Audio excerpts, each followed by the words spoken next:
बिस्मिल्लाहिर्रहमानिर्रहीम अस्सलाम वालेकुम। आज की वीडियो में हम बात करेंगे कि पावर पॉइंट में अगर हमारे पास पैनल बने हुए हैं तो हम उनको लेबल कैसे करेंगे। ये देखिए आप, मेरे पास ये एक पैनल है हिस्टोलॉजी के, जिसमें मैंने 4 डिफरेंट शेप्स में पिक्चर्स को ऐड किया हुआ है। तो अब मैं चाहता हूँ कि इनको मैं लेबल करूँ। तो इनको लेबल करने के लिए ये मैंने इसके ज़ूम थोड़ा सा ज़्यादा कर लिया है, ताकि मुझे यहाँ से ये प्रॉपरली नज़र आ सके। अब मैं लेबल करना चाहता हूँ तो मैं इंसर्ट के ऑप्शन पे जाऊँगा, वहाँ से मैं शेप्स का ऑप्शन सेलेक्ट करूँगा। वहाँ से मैं कोई भी ऑप्शन, अगर फॉर एग्जांपल मैं ये एरो सेलेक्ट करना चाह रहा हूँ तो मैं इस एरो को सिलेक्ट करूँगा। अब ये देखें, ये एरो मेरे जो है रिक्वायरमेंट के मुताबिक नहीं है। अब मैं इस पे राइट क्लिक करूँगा, राइट क्लिक करके फॉर्मेट पे जाऊँगा। अब मैं यहाँ से इसका जो एरो का साइज़ है, इसकी जो विड्थ है, वो इंक्रीज़ करता हूँ। ये देखिए, ये जितना मुझे मतलब रिक्वायर्ड साइज़ है, मैं इसको फॉर एग्ज़ाम्पल 5 करना चाह रहा हूँ।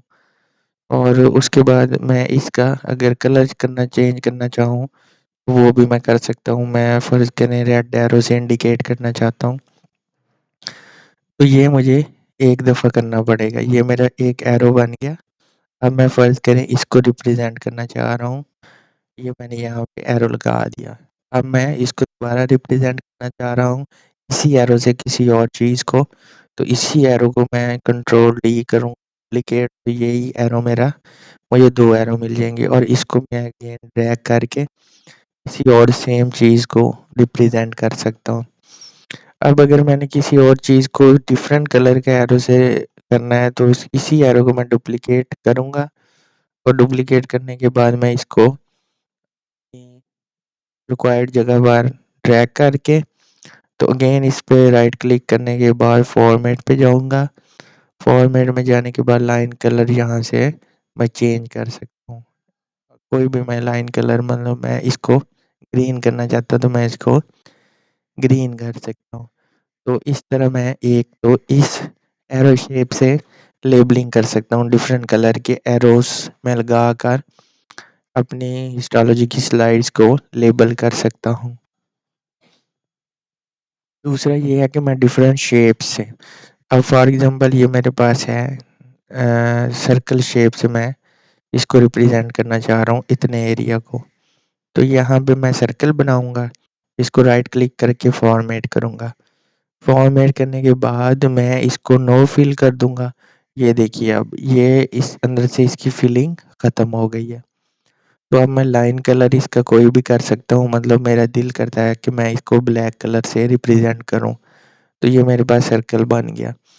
तो इसी सर्कल को मैं अगर चाहूँ किसी और चीज़ को रिप्रेजेंट करना चाहूँ, तो मैं अगेन इसको डुप्लिकेट करके, तो मैं इसको रिप्रेजेंट कर सकता हूँ। इसी सर्कल को मैं ड्रैग कर लूँ, ये इस सर्कल को सिलेक्ट करूँ, और करने के बाद मैं इसको यहाँ पे ड्रैग करूँ। इसको मैं छोटा कर सकता हूँ इसी सर्कल को, तो ये देखिए, तो मैं इसको भी रिप्रेजेंट कर रहा। सेम इसी तरह अगर आप सर्कल का कलर चेंज करना चाह रहे हैं, तो वो आप अगेन सर्कल पे क्लिक करें, सर्कल का कलर आपने लाइन कलर चेंज करना है, यहाँ से आप आएँ, तो ये यहाँ से आप इसका लाइन कलर चेंज कर सकते हैं। तो इस तरह आप डिफरेंट शेप्स यहाँ से लेकर डिफरेंट शेप से भी लेबलिंग कर सकते हैं।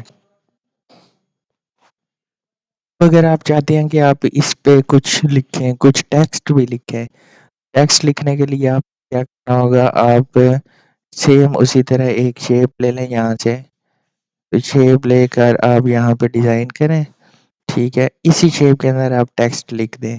फॉर एग्ज़ाम्पल यहाँ से मैं लेबल करना चाहता हूँ ए से, तो मैं यहाँ पे ए लिख दूँगा। तो इसको अगेन मुझे सेट करना होगा, राइट क्लिक करें आप इसी को, फॉर्मेट पे जाएँ, नो फिल कर दें, एंड लाइन कलर पे भी आपने अब नो लाइन कर देना है। तो यहाँ से आपका ये टेक्स्ट जो है ये लिखा गया। अब इस टेक्स्ट को आपने सिलेक्ट करना है और यहाँ से आके होम पे आके आपने इसका कलर चेंज कर देना है। इसके कलर चेंज करने के बाद आपने इस पे थोड़ा सा ग्लो कर देना है। तो ग्लो किस तरह करना है, आपने इसका बॉक्स सेलेक्ट करना है, फॉर्मेट पे जाना है और आपने टेक्स्ट इफेक्ट पे जाना है। यहाँ से आपने ग्लो पे जाना है और मोर ग्लो पे जाके यहाँ से आपने इसको कलर सेलेक्ट करना है वाइट और यहाँ से आपका ऑलरेडी 10 सेलेक्ट हो जाएगा, या आप इसको कम और ज़्यादा भी कर सकते हैं। अब इसका ये फ़ायदा होगा कि आपने जो ग्लो किया है, आप किसी भी टाइप की जो होगी, किसी भी टाइप पर जब आप इसको लिखेंगे तो ये ना आपका एग्जैक्टली इसी तरह नज़र आएगा। तो ये मेरे पास एक टेक्स्ट बॉक्स बन चुका है। तो अब इसी टेक्स्ट बॉक्स में मैं कुछ और लेबल करना चाहता हूँ, तो इसी बॉक्स को मैं डुप्लिकेट करके इसमें कुछ और भी लिख सकता हूँ। जैसे कि इसकी को मैं सेलेक्ट करता हूँ, यहाँ पे एम लिख देता हूँ, ये मैंने लिख दिया यहाँ पर। तो इसी तरह अगर आप इससे जितना भी आप लिखना चाहें, इसी बॉक्स को आप डुप्लिकेट करते जाएँ और इससे आप कुछ भी लिख सकते हैं। इसमें आप कुछ ज़्यादा भी बड़ा टेक्स्ट लिख सकते हैं, जैसे कि मैं यहाँ पे लिखना चाहूँ शेप, ये मैंने इसमें शेप लिख दिया। तो इसको आप काम भी कर सकते हैं, ठीक है? इस तरह अगर आपने इसका साइज़ एडजस्ट करना हो तो इसका साइज़ आप यहाँ से काम भी कर सकते हैं। आपने अगर ज़्यादा करना है तो आप इसका साइज़ भी ज़्यादा कर सकते हैं। तो इस तरह से आप हिस्टोलॉजी के पैनल्स की लेबलिंग्स कर सकते हैं। ये थी हमारी आज की वीडियो। नेक्स्ट वीडियो लेकर फिर आपकी खिदमत में हाज़िर होंगे। तब तक के लिए इजाज़त दीजिए। अल्लाह हाफ़िज़।